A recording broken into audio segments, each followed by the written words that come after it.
Thank you, Mark. Thank you all for coming here today to talk about, or to listen to me talk about my research. At this point, I should probably be remiss if I don't say this is research that's done with a large number of other people. So my students, as an example, Joseph Connor and Tyler McDaniel, who could not make it today because they had class at the end of the semester. But a large chunk of this work that I'm going to talk about is also part of their thesis arc. All right, so what am I actually here to talk about today? Well, today what I'm going to do is I'm going to tell you a little bit of a story. And it's going to combine two kind of seemingly unrelated things. It's going to combine concepts like revolution, human struggle, dissidence, this kind of conflict between people who want to have power and people who don't have power, this kind of best and worst of humanity, along with the internet. This thing that people use to get funny videos of cats, that we have these that bring us these great, wonderful memes on Twitter, and also specifically, this photo was picked for this fine young gentleman who appeared in the Super Bowl, entirely oblivious that Justin Timberlake was directly next to him while he was on a cell phone. The other thing that this story is going to bring into is this device that we all love to hate, but we all also are entirely dependent on, our cell phone. Okay, so I have on the one hand the concepts of human struggle and trying to better themselves, fight for democracy, and on the other hand, I have cute cat videos. How do these two things come together? Well, as it turns out, and this might be shocking for some people, the internet can be used for more than just wasting time and work emails. The example of that are these two things that I pulled. On the left, what we have is we have a tweet from a handful of years ago, actually dating myself markedly more than a handful of years ago. This is from 2011. This was a tweet that was part of the Arab Spring, what was called the Twitter revolution. This was a tweet that was used to organize to try and alert the world to kind of these atrocities that were happening as people in Egypt were trying to fight for democracy inside of their country. On the right, what we have is we have something that if I was in China, I would be getting arrested for showing to you all right now. We have the Wikipedia entry for the Tiananmen Square protests in 1989. Okay. So the internet, well, it can be used for kind of these trivial things that we take for granted and use on a day-to-day basis. It can also be used as kind of tools for political change. It can be used to bring up history that people in power don't actually want to have people remember. It can be used to help people organize. And increasingly what we're seeing is this movement where people who actually want to invoke change, who want to kind of inflict change upon their country, generally for the better, instead of having the old ways that typically were violent, things like guns and actual violent revolution, more and more in this modern era, revolution is coming through the use of social media. Okay. So, what happens when people who have power turn around, or what happens when people who have power have that threatened by people who don't have power and are using mechanisms to actually attempt to overthrow their rule? Well, generally, what happens is people attempt to restrict them. So, this is where censorship comes in. Now, I need to make some clarifications here on what I mean when I say censorship. What a lot of people think of when they think of censorship is something that looks like this. So this is 20th century censorship. This was a book burning that happened in upstate New York in the 1950s, I think. This is what a lot of people think of. They think of this old school, we're going to prevent certain books from being in the library. We're going to prevent certain things from being published. This is not the censorship that I'm talking about. The censorship that I'm talking about is this. So this is a screen capture of what happens if I attempt to load a web page from a computer in Saudi Arabia that the Saudi Arabian government doesn't think is proper. Okay. What happens is, instead of attempting to load the page, what it will proceed to inform me is that the Ministry of Culture has decided that the thing that I've loaded is inappropriate. It will proceed to inform you that, oh, by the way, people have been notified that you attempted to load this. This is not something that I ginned up in Photoshop. This is not something from a movie or book. This is something that I literally just loaded on my computer through a little bit of technological trickery just across the hill. This is actually what happens. This is the kind of censorship I'm talking about. I'm talking about restricted access to the internet. I'm talking about preventing people from accessing the internet. The internet is actually, if you step back and think about it, I think we often take it for granted because of the trivial uses that we use it for so often. The internet is this actually horrifyingly amazing thing. I do most of my research centers around how the internet works, and every day that I wake up, I am both amazed and horrified that it actually functions. And also, if you think about it, it's entirely this revolutionary concept. We have access at our fingertips instantaneously to 99.99% of all of human knowledge, all through the internet. As they say, knowledge is power. So this is why governments want to actually take aggressive actions in censoring the internet. So the other thing that I want to point out is that this is not a limited problem. So this is a map from from a group called Freedom House. They do a survey of internet freedom every year, where they basically go to a collection of countries and they look at whether or not there are these technological censorship actions taking place in those countries. Whether or not those countries are somehow using technology to restrict their citizens' access to the internet. And what you see in the sample is that Saudi Arabia is not alone. There's something they surveyed 65 countries inside of this survey this past year, and what they found was that only somewhere in the ballpark of 16 of those countries were truly free, what we consider free. Every other country that they surveyed had some degree of technological censorship, with fully 21 countries having just pure, outright aggressive censorship, like that image of Saudi Arabia that I just showed. Okay. This is the state of the world that we live in. Censorship is not just limited to a handful of places, it's everywhere. The next point that I'd like to point out is that this censorship, right, I drew that line between book burning and blocking internet pages. Why I want to hammer that line home is that this is censorship at an industrial scale. This isn't the influence of people on one library. The kind of quintessential case study that I use for this always is the Great Firewall of China.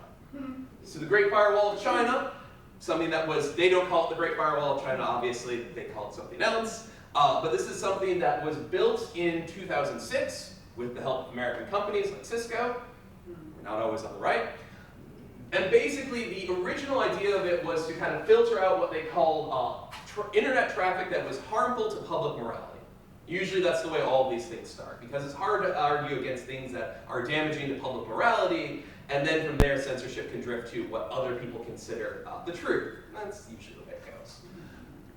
Right now, the Great Firewall of China is the single largest filtering entity that exists in the world. It's massive, it's giant. It filters more than a quarter of all internet traffic in the world, preventing it from accessing any resource that the Chinese government deems harmful to morality and public order, or in other words, harmful to their vision of their ability to hold on to power. Okay? This is what 21st century looks like. A quarter of all internet traffic in the world cannot freely access things that the Chinese government don't want people to know about. We take that for granted because we do not have to worry about this here. Okay. So, how do we stop this? Well, if my clicker's going to behave. All right. Well, what we have here is we have this kind of game that I want to talk about today. So the game that we have is we have a censor whose goal traditionally has been to allow users to have limited access to the internet. As an example, China does not want to cut everyone off from the internet inside of their country because, as it turns out, the internet is exceptionally important for doing things like business, right? Modern economies do not function without access to the internet, period, end of story. So in general, in the past, censors have wanted to allow citizens to have limited contact with the internet, but they have certain resources that they consider undesirable for whatever reason, whatever their utility metric is there. And they want to prevent their users, their citizens, from accessing that content.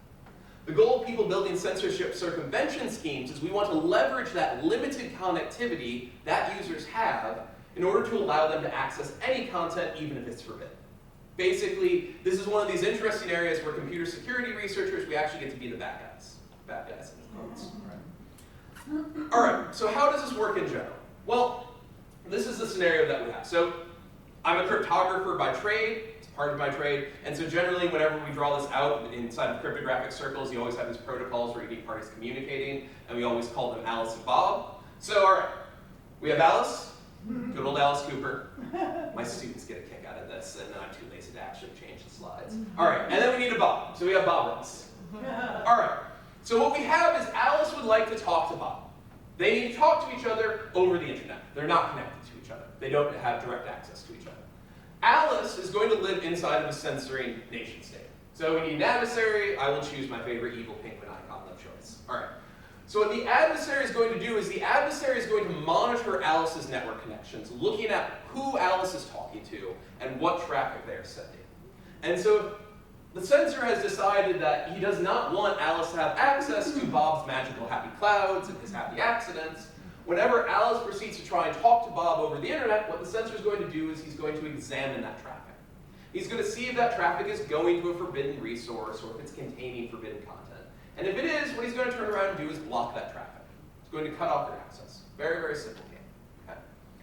The idea of modern censorship circumvention revolves around a proxy. So in general, what we have is we have some other user, our trusted proxy. Morgan Freeman was my trusted proxy. Throughout the course of these slides with parties, I got into a Hollywood kick. I don't know why. Just roll with it, please. All right.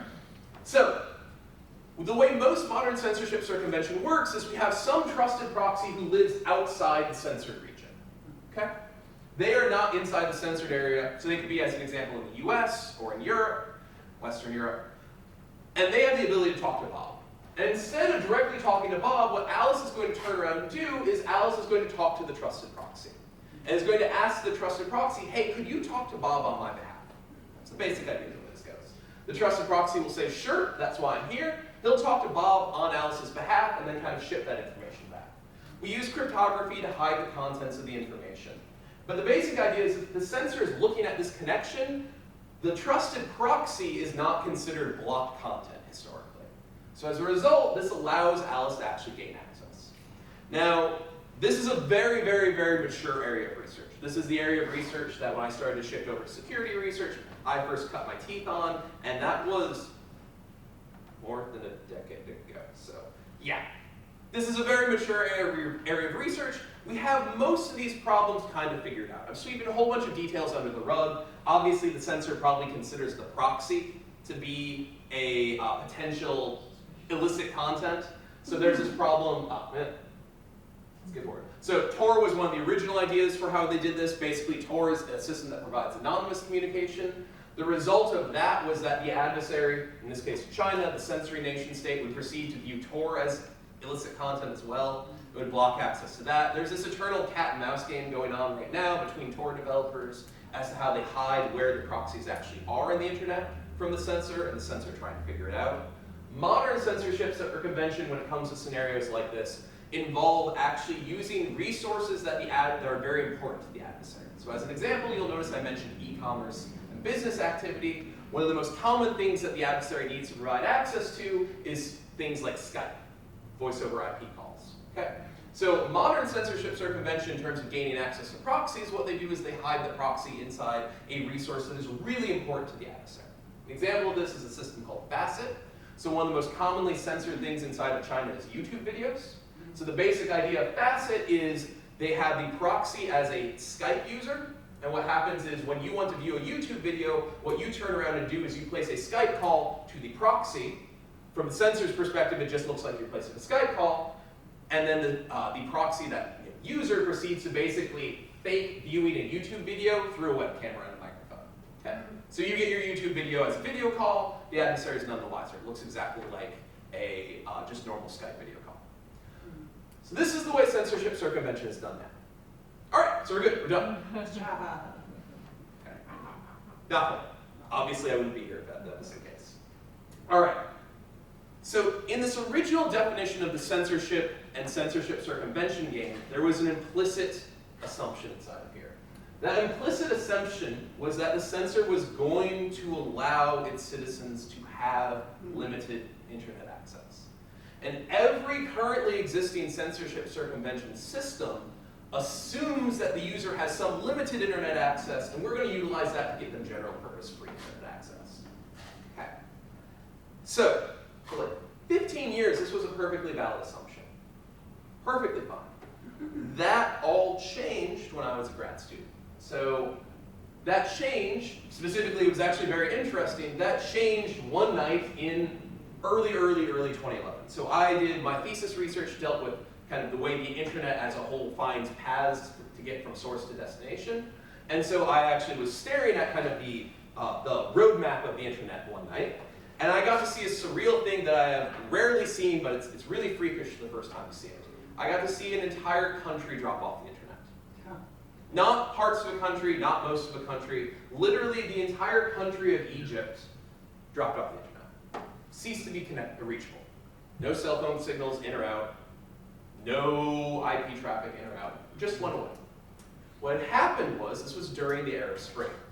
So if you remember from the Arab Spring, what I talked about at the very start, there was that tweet on the side Protesters, dissidents were using Twitter to kind of talk to each other, to get news out to the rest of the world, to coordinate with each other, and the Egyptian government did not have, at that point in time, a sophisticated system to just block Twitter. So Hosni Mubarak, who was the president at that time, panicked, went to his technical leaders inside of his country and was like, how do we do this? And they hatched a very straightforward plan. We just shut off the internet inside of our country. Literally walk to essentially the edges of our networks and pull the plugs. It's literally what they did. Okay. Now, Egypt is a little bit of a special case by how its internet infrastructure is laid out, but that special case is, it turns out, if you stare at the internet, is repeated in many instances. Another good example of this is Syria. In Syria, the government, over the course of this entire civil war, has repeatedly cut off the entire country or portions of the country from the internet. In addition, after how many years of civil war, it turns out that the actual physical internet infrastructure isn't really intact anymore. Phone lines have been blown up. Cell phone towers don't really stand. Okay? So there's both explicit, I'm going to cut off the city from the internet, and there's also implicit, you just don't have an infrastructure to function anymore. In addition, we're not immune from this. You can think of Mother Nature as a censoring entity. So as an example, when Hurricane Maria rolled through Puerto Rico, without going into too many details of the graph, tall is more internet usage on here. This is the point where Maria rolled through. This point right here is 3 months later. This is December of this past year. The internet infrastructure in Maria has not been rebuilt, basically. We're not going to go down that path very much, but that's an act of censorship through a bit of neglect plus weather. So in all of these instances, that fundamental underlying assumption that we had, that users inside censored regions would have limited internet connectivity and became this cat and mouse game between us, the circumventors, and the censor, that no longer ceases to apply. Instead, what we have is we have this slightly different variant. We have this kind of extreme censor. The censor who's willing to block all internet connectivity inside the country. This changes the censorship circumvention goal massively. And this is what my research focuses on. How do we provide censorship circumvention in a scenario where you have no internet connectivity, where the nation state is actively attempting to prevent you from having internet connectivity? Rural America. So this actually overlaps a lot with rural America, internet in Africa. We have the addition of, in those situations, there's just no infrastructure, but there isn't also an adversary. We have to deal with two things. That's what we'll actually get to here in a second. We have to solve the lack of an infrastructure problem, and then we also have to solve the fact that there's an active adversary attempting to find and unmask these users. Okay. So, what are those challenges? I'll slip you the 20 for the segue after the talk. All right, so challenge one, we have no network anymore. There is no actual internet infrastructure. People have pulled the plug on it, it has been bombed into oblivion, a hurricane has rolled over it. We have to actually provide connectivity to people. What we're going to turn out to leverage is we're going to leverage the devices that people still have. When Mubarak pulled the plug on internet in Egypt, it didn't suddenly cause all the cell phones in everyone's pocket to disappear. Okay? You still have your physical devices. We're going to actually take advantage of the fact that these physical devices can talk to each other without the help of an infrastructure. The interesting problem that we have to solve is, so we have devices that can talk to each other, how do we actually distribute content through a network inside of that? Now this is one problem, but now we also have a security problem, because in addition to a lack of infrastructure, we can assume that we have an active adversary who is attempting to find what users are accessing and potentially punish them depending upon what they're accessing. So one problem that we want to solve is how do we prevent these adversaries from learning what it is that a user is actually browsing for? What is the content that they're trying to consume? One of the things I want to point out here is that a lot of the constituencies that we want to serve with these technologies are at a very, they're very vulnerable. They're in refugee camps. They might want to make political statements about lack of repairs to their infrastructure without actually, revealing the fact that they're doing it, since if they reveal the fact that they're doing it, they're probably not going to get their infrastructure repaired. We want to make sure that this network is private. Okay? In addition, in many instances, it's not just what you're looking at. It could be the extreme end of that you are looking at anything. And so we have this harder challenge. We need to prevent adversaries from even learning that an individual is using our system. Okay? We need to provide this property. In security, we call this property unobservability. It's the fact that I can't actually see that you're using the system, even though you are actively using it at the time. Okay. The problem with where we're going with this is if we're relying on our cell phones interacting with other people's cell phones in order to exchange content, we are implicitly revealing ourselves that we are using the system to those other cell phones. So this presents a challenge to us that we need to overcome. All right. Inside of security, we typically think about a threat model, what our adversary is willing to do. We have a very, very generous threat model. Our adversaries are very powerful. We assume, first off, that our adversary knows that the system exists. We have this very famous saying that I ram into my students' heads when I teach security, which is security via obscurity isn't. You should always assume that the adversary is going to know that your system exists. Explicitly, you should assume that your adversary also knows all the details of your system. You should assume that your adversary literally has a copy of your exact software. You should build a system such that it is still secure, even if the adversary knows every single detail of how it functions. Period, end of story. Okay? Lastly, we are worried about scenarios where the adversary also is willing to join our system. It's willing to interact with it. This kind of so-called insider attack. We're worried about a scenario where an adversary might be willing to wander around and act like a person who's helping to distribute content, when actually they're kind of keeping tabs on people. Okay? Remember that our goal of our adversary is to kind of disrupt any one of those fundamental security properties that we have. They want to either prevent content from being distributed, what we call availability. They want to either figure out if you're using the system, and if they really could, they'd like to figure out what you're doing. So this kind of idea of confidentiality. They want to undermine those goals. The other point that I want to make right now is we have to get this right. This is not some academic abstract problem. This is not a game where if we screw it up, people get a slap on the wrist. This is very, very, very high stakes. As an example, a handful of years ago, China arrested some 15,000 people for basically attempting to use things like Tor and circumvent censorship. 15,000 people arrested. Scope about a couple months. Inside of Syria, the number of incidents of people who have attempted to distribute information and then they just disappear, and I'll let you fill in the blanks there, it's high. If we mess this up, people die. North Korea. North Korea is another example. North Korea kind of sits a little bit outside of our threat model. Cuba does sit inside of our threat model. North Korea doesn't have the fun. We'd love this to work in North Korea, but we have this fundamental underlying assumption that people have cell phones. Which doesn't quite hold in North Korea. So we're kind of out of luck there. But that's the level of adversary that we're talking about. People often kind of think, well, China's a modern nation, they don't do stuff. No, they absolutely round up people. And no, we absolutely are worried about scenarios where there are some really horrible people out there in power and they're willing to try and keep power. We have to get this right. Okay, so let's talk about that first problem. How do we actually deliver content? Well, what our inspiration is, this is kind of where the driving to Twitter comes from. Our inspiration is for how people try to get around censorship in another censored area where there is no internet connectivity. And that is the wonderful island of Cuba. So inside Cuba, there is no external internet connectivity. There's limited connectivity amongst the island. There are a couple spots inside of Cuba that have internet connectivity, but in general, there isn't internet connectivity.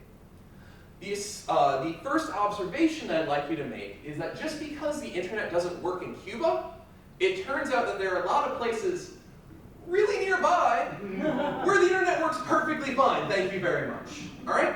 So the internet doesn't cease to work in the rest of the world. The internet just doesn't work on this one island. So this is the way people get around censorship inside of Cuba. They get around with this very simple technology that you probably have half a dozen of lying around in the junk drawer potentially. Flash drive.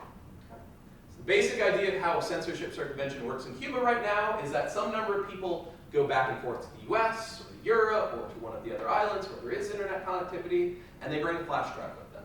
What they do is they download a whole bunch of content. They think of everything that people could possibly want.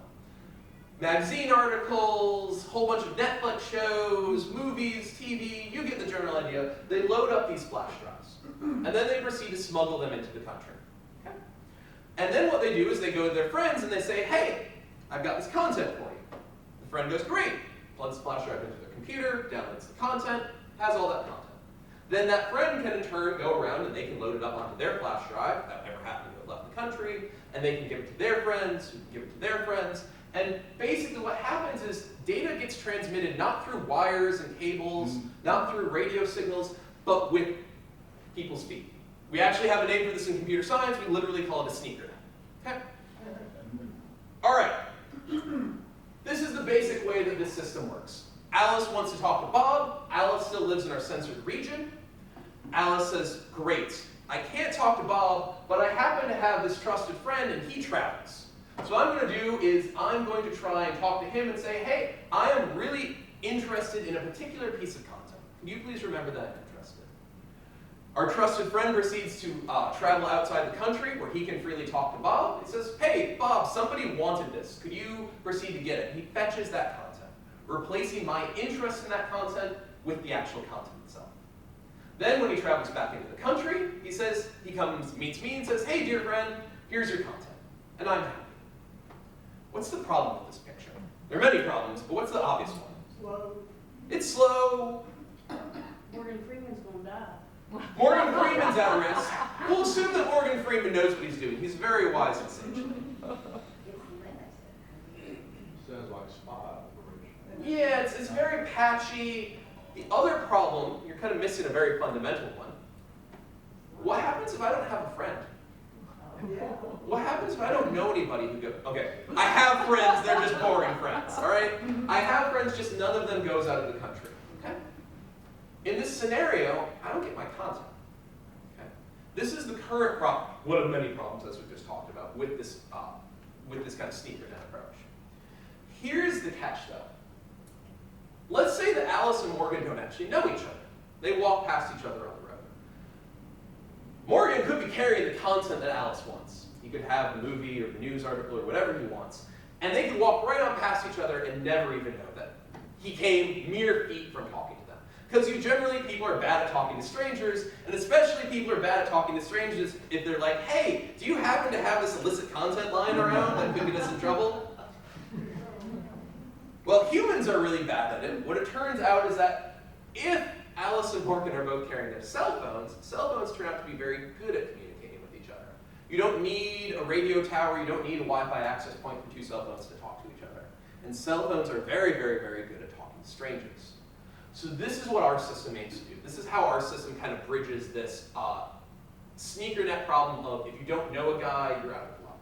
It's taking advantage of these opportunistic contacts where I don't know a guy, but I might brush past a guy on the street who actually knows a guy or is the guy. Okay? So how does this look now in our scenario? Well, how it looks now is, what's going to happen is, I'm still going to predominantly brush past my friends, but I might bounce past my friend, who I proceed to say, have my phone say, hey, I'm interested in a chunk of content. Exactly like before. My friend might in turn walk past somebody on the street, come in contact with them, and say, basically the idea is his phone is going to say, hey, here is all the content that people I have brushed past are interested in. I'm going to proceed to transfer that information to this other person. That person, this stranger, might go out of the country, and if they ever go out of the country, what their phone is going to do running our system is it's going to go out and fetch all the content that people wanted. Basically, the idea is you kind of, clicker please work. This is the one problem with Google Slides is occasionally the animations decide to get finicky. There we go. They're going to proceed to have their phone fetch basically the shopping list of content, store that shopping list of content. They go back into the country, they might come in contact with another person. When they come in contact with another person, their cell phone is going to, instead of saying, hey, this is all the content, these are all the things that people were asking for, this is kind of my shopping list, instead what they're going to push around is, hey, here's a whole bunch of content that people have been interested in. Hand it off to that person. Now Alice might bump into Helen at some point and be like, and Helen's phone would be like, hey, here's a whole bunch of content that people have been interested in, which happens to contain the content that Alice wanted. Because Alice's request went to Morgan, which went to Natalie, who fetched the content, and handed it off to Helen. Basically, by allowing these requests and this content to kind of propagate through the network in this very opportunistic manner, kind of spreading through the network, what happens is you don't ever need to have a complete path between yourself and the actual internet. It allows you, so you'll notice as an example, Helen never saw Alice's request for the content at all, period, end of story. She didn't actually see any request for it. She just got informed by Natalie, somebody was interested in this. The person who actually fetched the content for me, I might not know them. The person who delivered the content to me, I might not know them. It also means that inside my social circle, I now am going to be able to give that content to people. Okay, so we're going to ignore the security problems with this for a second because there obviously are them. Challenges 2 and 3, we'll get there. All right. Challenge 1, does this actually make the network function? Well, without going too much into the detail of graphs, turns out yes. So we do a whole bunch of simulations with this involving networks of about 10,000 people using these over a various collection of different countries where it might be applicable, countries or provinces, territories. We're going to call Puerto Rico right now, forgotten people. And we look at how well the system actually distributes content. Without going too much into the detail of what a CDF does, what I'll tell you is basically this. At the end of the day, for smaller scenarios, basically every time you want content on odds, you're going to be able to get it. 90% of the users are able to get more than 90% of their content. Now you'll notice that is very different than the current internet where you go to fetch content and you are always guaranteed to get it. I will not make that argument. This is an imperfect solution. It's never going to be as good as the wired internet. You just can't do it. You can't bridge that gap. This looks very different. But if your choice is you have a 90% probability of getting your content or a 0% probability, well, 90%, 0, 90, right?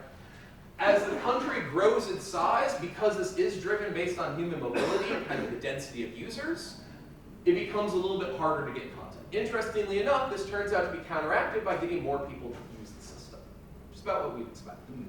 In addition, the time to get your content, it is slow. This is, again, just one of those fundamental differences. You're not going to get your content instantaneously because, again, we're not being driven, the content's delivery speed is not being driven at the speed of electrical signals or radio signals. It is being driven by how quickly people move around. And inside our simulations, we actually simulate normal human mobility patterns where people aren't moving constantly. People go to jobs, people sleep, people don't move the majority of time. People move in limited, predictable bands. What it turns out is that in general, for most instances, you're looking at, depending upon the topology, you have about a 50-50 chance of your content getting to you in 12 hours, a day, 2 days, some outliers inside of there, depends. Again, more users using the system, faster the content delivery gets. This is one of those interesting things where the more people who participate, the better the network turns over. So this is very different than the internet, but this functions. Again, slower, sure, but if your choice is I get my content in a day versus getting my content not at all, day, not at all. All right, let's move on to some of the other challenges. So we have this problem of linkability, this problem of do I know what you are actually hunting for? What is the content that you're trying to search for? And interestingly, if you back up and start to think about this system a little bit, it kind of looks like that's hard to figure out. So let's say that Alice talks to, his phone is interacting with the adversary, with the sensor. Remember, we consider that inside our threat model. The sensor is allowed to participate in the system. What's going to happen is Alice's phone is going to ask for a piece of content X. Okay? We're ignoring the problem that the sensor knows that Alice is using the system now. That's part 3 of this. Right now, we just want to prevent the adversary from figuring out what content Alice is interested in. Now, on the one hand, the sensor might look at this and say, well, Alice asked me for content X. So obviously, is it for himself? The catch is, from a deniability perspective, you can't actually say whether or not that was for Alice. It could be for himself, or it could be somebody else who asked, hey, I'm interested in content X. Or let me rephrase that. Somebody is interested in content X. That somebody could be me, could be somebody else. Okay? So it feels like on the surface we have this problem, or we have this property called unlinkability. I can't link a request to the actual user who issued that request. Feels like we have that. It turns out when you start to peel the layers back on this a little bit, the adversary can launch a very clever attack where that isn't true. So basically the way this works is this. The people that you're most likely to bump into are the people inside of your social circle. They're the people who you see at work every day, they're the people who live near you, that sort of thing. So what we can do as the adversary is we can proceed to wander around and interact with a whole bunch of people inside of your social circle. And we can have their phones ask us for content. Now, with high probability, you can analyze social graphs. Say what you want about Facebook, it gives a just treasure trove of data for scientists to actually analyze human interactions with, humans' friend networks and that sort of thing. Yes, I know this is a bad sensitive subject, but there are people who use this for good right now. It turns out that your social network generally tends to be roughly uniquely identified. If you think about it, you probably have a couple friends who might share a majority of friends with you, but they have slightly different friends. They have a couple friends who you don't interact with very often, or you don't see very often, that sort of thing. So there's typically asymmetry in people's social circles. So what I, as the adversary, can turn around and do is I can proceed to, if I know your social circle or have a good idea of your social circle, I can interact with all of them. And if you are looking for content X, with high probability, what I'm going to turn around and see is that all of your friends are going to turn around and ask me for content X. Yeah. Because what's happened is you've given that request to all of your friends.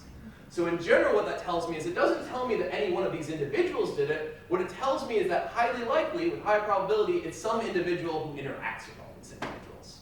Okay.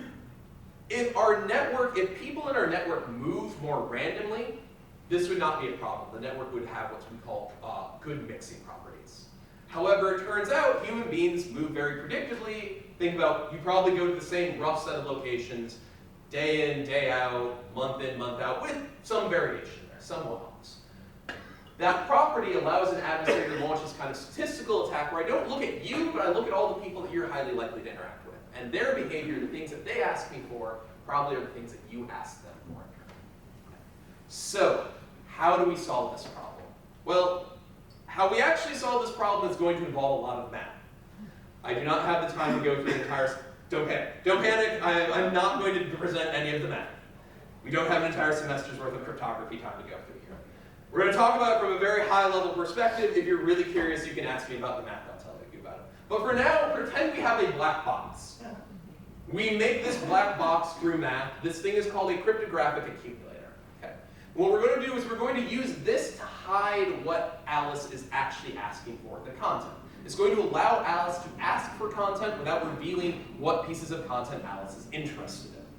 How does this work? Well, basically, what Alice has the ability to do is Alice has the ability to add things to this accumulator. Alice can basically put things into the box. Okay.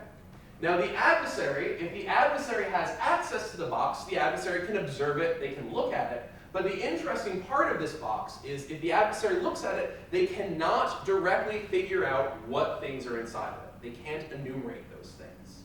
Okay? So we have this box. Alice has stored basically the pieces of content he's interested in it. And the adversary, by observing it, can't just figure out what those pieces of content are. What the adversary can turn around and do is, or what anyone can turn around and do, is they can ask if an individual item is inside of here. I know this seems like a very subtle difference from figuring out what items are in there, but it is a very, very, very important difference.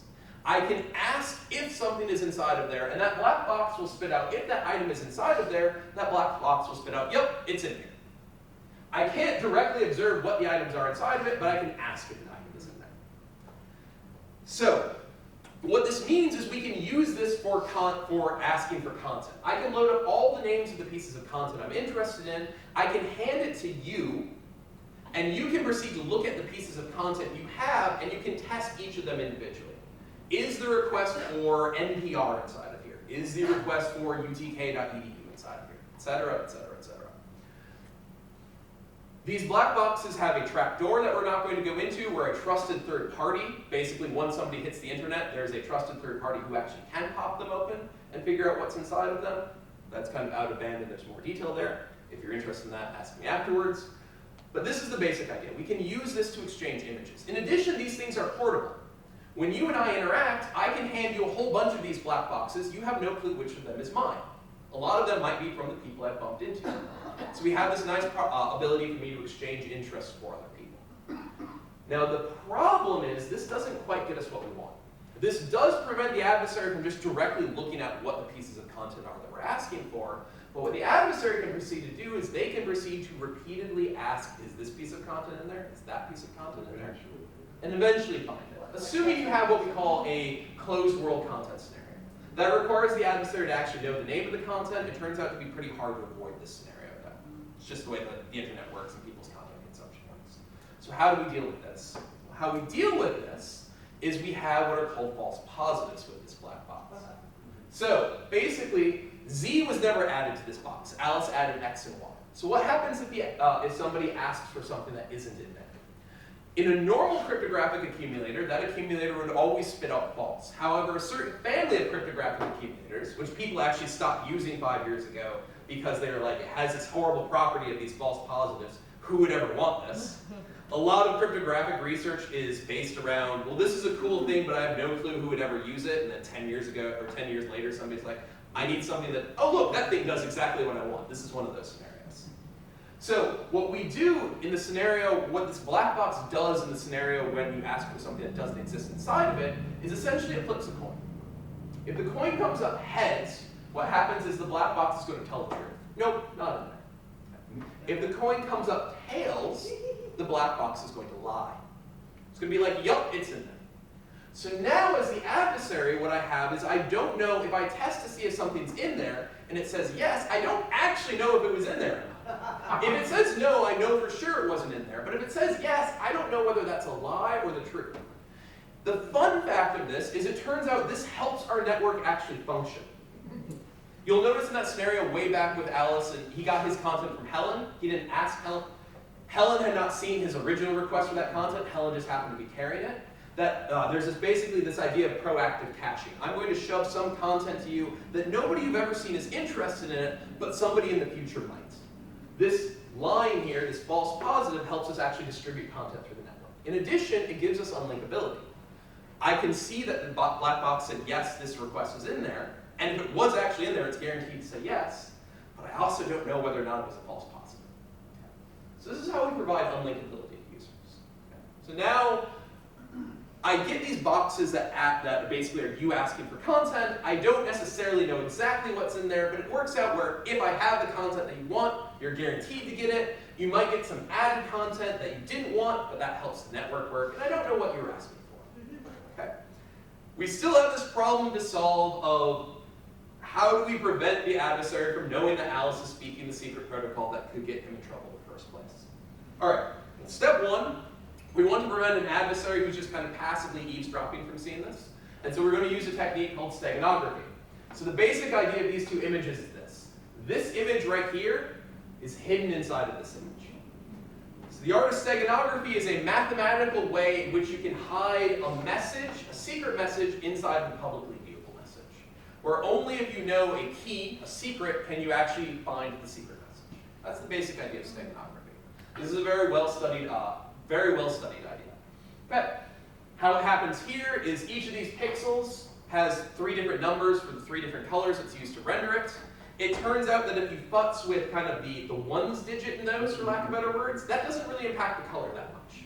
So what you can do is you can make the ones digit inside of these pixels, the tens digit inside of these pixels. You can fit less bandwidth inside of there, but you can't actually detect it. There's more math involved in how you do that completely. Again, we're going to avoid the math. There's math there if you're curious, ask me later. So this is the first step. All of our messages, basically, we hide, we make look like normal Wi-Fi traffic. Your normal beacons that your device would send out looking for Wi-Fi access points. Just innocent, your device is trying to find Wi-Fi access points. Things that all of our cell phones right now are sending out and listening for. Okay? So we hide all of our protocol messages inside of this. So if I'm an adversary who's not participating in the system, and I'm just kind of listening to the airwaves, I can't see the secret messages. That doesn't fully help us, though, because inside of our threat model, we assume that the adversary can participate in the system. Okay? And if you participate in the system, that means that you have to have the secret keys, because if users inside the system couldn't see the secret messages, the system wouldn't work. So, here's the scenario that we have. We have our adversary, our censor, and what they're going to do, their basic attack, is that they're going to wander around with a cell phone that's sending out messages saying, hey, give me banned content. Please give me banned content. Now, we don't know this user wandering around whether or not they're the adversary or another legitimate user. So our system, if we're humble Alice, his phone is going to proceed to see those, and it's going to be like, oh, hey, I've got that content. Here you go. Which, of course, flags Alice as a person using the system and also pins that they're carrying illicit content on them. The kind of thing that we want to avoid. We can't escape this fact. Just can't. There's no way you can get around it. But we can mitigate the impact of it. So, if this happens, and Alice and our evil penguin friend are wandering down an alleyway, if this happens, Penguin's going to look around, see nobody else inside of Wi-Fi range, stare at Alice for a minute and be like, you. Come. All right. There's basically nobody else it could be. We can link that behavior directly. We can observe that behavior. Now let's turn this on its head a little bit. What happens if instead of a dark alleyway, it's Market Square during the farmer's market? My phone vibrates, I've gotten illicit content, But I look around and there are hundreds of people everywhere. Which one of them was the one that actually sent it to me? So this is what we call an anonymity set. It's kind of this number of people who could be responsible for a certain particular behavior. So if our anonymity set is sufficiently large, it becomes infeasible for an adversary to basically finger a particular person. So what we need to do is we need to make sure that basically when we're willing to speak the secret protocol, there should be a very large anonymity set. There should be a lot of people around us. Don't speak it if it's you and one other person walking down a dark alleyway. Do speak it if there's hundreds of other cell phones around and that person's going to be like, I have no clue who it was. Okay. It turns out that this is actually relatively challenging to figure out when there are a lot of people around. Because you can have the adversary's phone proceed to act like a whole bunch of people. Right? You can program a phone to act like, I'm Bob, and Alice, and Carol, and Bill, and hundreds of other people. What you can't actually do, the solution to this goes back to the physical. You'll notice the common running theme of we're using physical means to distribute communications. We actually use physical means to determine when there are a lot of people around. What the adversary can't actually fake is the adversary can't actually fake having a whole bunch of different signals coming from different directions and distances. Because the adversary is carrying a small number of devices. Okay? And so what we do is we actually proceed to look at the kind of the signal strengths and the rate that those signal strengths are growing and basically growing and dissipating. And what we can do is we can get an idea of whether it's a lot of cell phones around us talking or one cell phone based on where we think those cell phones actually are. And this is the way we solve it. We can't prevent the adversary from learning that somebody spoke the secret protocol, but we can prevent them from learning exactly who spoke the secret protocol. Kind of tie it all together. These are kind of the three challenges we had to overcome. We had to find a way to build a network that functioned even when there wasn't an underlying network. We do this through human mobility, through basically having users carry messages like message runners of old, right? We use our phones to do this. We use our phones to speak to strangers, to people that we don't know, who might also be carrying the data that we want or might be willing to carry our requests. We use a collection of cryptographic methods to prevent people from learning about exactly what I'm interested in. We prevent linkability between requesters of content and what the content is that they're interested in. And also we use collection of signals and techniques to actually figure out when there are a large number of people around, to kind of provide this unobservability property, where the adversary can't observe exactly who's the person who's actually using this. So this is one of the various arcs of research that I do in my lab. Like I said, large shout out to my graduate students who couldn't be here today, but they are the ones who drive most of the research forward. I just get to sit and talk about it a lot. It's the lab professor. And with that, I'd be happy to take any questions. So you reverse to the... Yeah, this only works for cell phone to cell phone. You've got to go through the cell phone network and all these other phones. Will it show up? No, so we use cell phones because of the ubiquitous of the devices. We can't, like, everyone carries them. I would guess if I said how many people have their cell phone on them right now, everybody's hand go, yeah. So that's why we use cell phones. We do not depend on the cell phone network at all. So we're just using the actual radios that are inside the cell phones, the Wi-Fi antennas. We can use the cell phone antennas. That requires running your cell phone and doing some other things to it. Using the Wi-Fi antenna is very, very, very easy. So we don't depend on the cell phone network at all. You could run this over, like I could use my laptop as a point, as that could be, it could exchange content. It's just most people don't carry their laptops around. Well, the way I look at it is, well, but if you're using the network, then We're not using the network. But yeah, We're not using the you network. do not want to use the network. Is that correct? Correct. Yeah. Yep. Because if you do, then you become vulnerable. Well, so the steganography portion that I talked about a little bit actually does not make us vulnerable there. An adversary can see the packets moving around, and they can't actually figure out, unless they kind of have the secret, they can't actually figure that out.